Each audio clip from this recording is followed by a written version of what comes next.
አንተ እንኳን ከመንግስት ጋር አፍ ተካፍተህ ይቅርና ከገዛ ቤተሰቦች ጋር ብትካፈት ይኸው ይቀጫሃል። አባትህን ተናገርና ይቀጫሃል። ባይብል ያንን የሚለው ማለት ከመንግስት ጭራሽ መንግስትን ታስበዋለህ እንዴ ሰውዬ?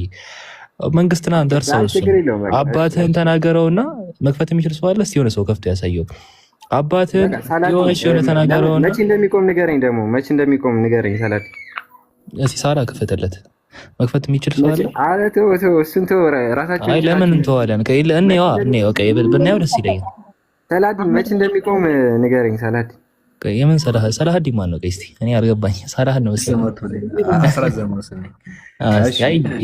መክፈት የሚችል ሰው ካለ አንዴ ውስጥ ይሰራ። አላወቀውም። አንድ ያሳየኝ። መቼ እንደሚቆም ደግሞ አሳየኝ። አረ ብዙ ነገር ነው ያለው እዚህ ጋር። ቆይ መቼ ነው የሚቆመው? መቼ ነው የሚቆመው?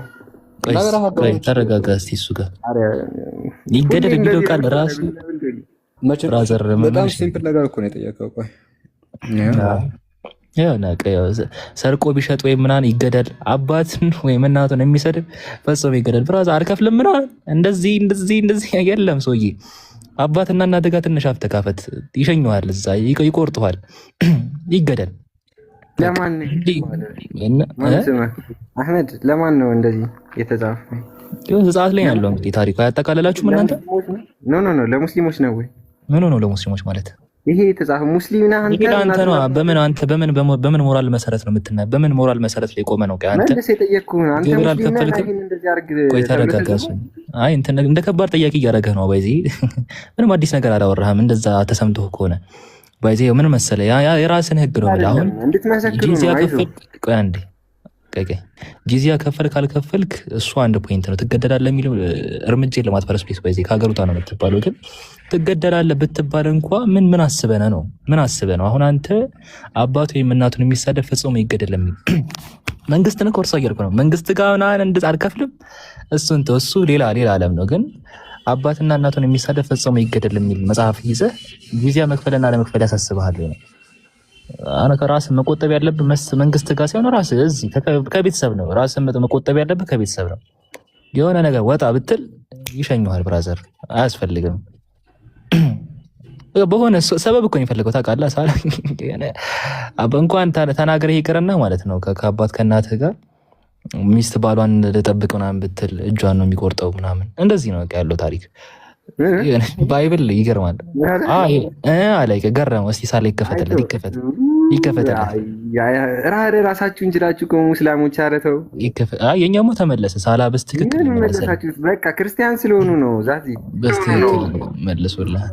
እሺ አሁን ሁለት ሰዎች እንግዲህ ፈጣሪ ያሳየ አለ። ገርሞሃል? ልንገርህ ስነግርህ ይገርምሃል ይበልጥ።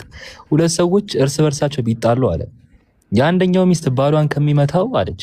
ባሏ እየተደበደበ ነው እዛ ጋ እንግዲህ አፈር ከደም እየበረደ ነው በቦክስ ምናምን ከላይ ከታች አፈጣጠነበት። ከዛ ከሚመታው ሰው እጅ ታድነው ዘንድ ብትቀርባለ በቃ ከዛ ባሏን ለመታደግ ሄድ ቀረበች።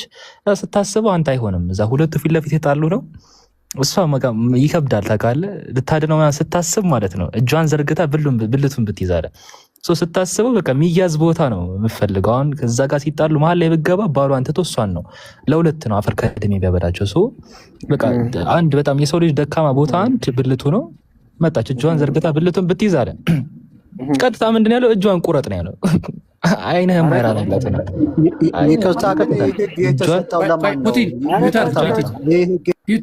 ፑቲን ይሄ ነገር ግን ሊትራሊ ወደዛ የሄዱበት ምክንያት የሚፈጸም ነገር ነው ማለት ነው አይደለ? በቃ ሰው ያንን ነው ሞስት ፕሮባብሊ ልታደርግ የምችለው ሴት ያንን ነው ከሚል አንጻር ነው። ያው ባይሆን ብዙ ነገር መናገር እንችል ነበር። ጥፊ ሊል ይችላል፣ ቦክስ ሊል ይችላል ምናምን። ሊትራሊ ነው አውቆ እንደሚደረግ ስለሚያውቅ ያንን ካደረገ ያው እጇን ቁረጥ በቃ። እንኳን ይሄ አፍ ተካፍተ ምናምን ይቅርና በቃ ባል እንደው ለባሏ ማን ነው ሚስት ለባሏ ካላት የሆነ መልካም እኮ ሀሳብ እኮ ነው።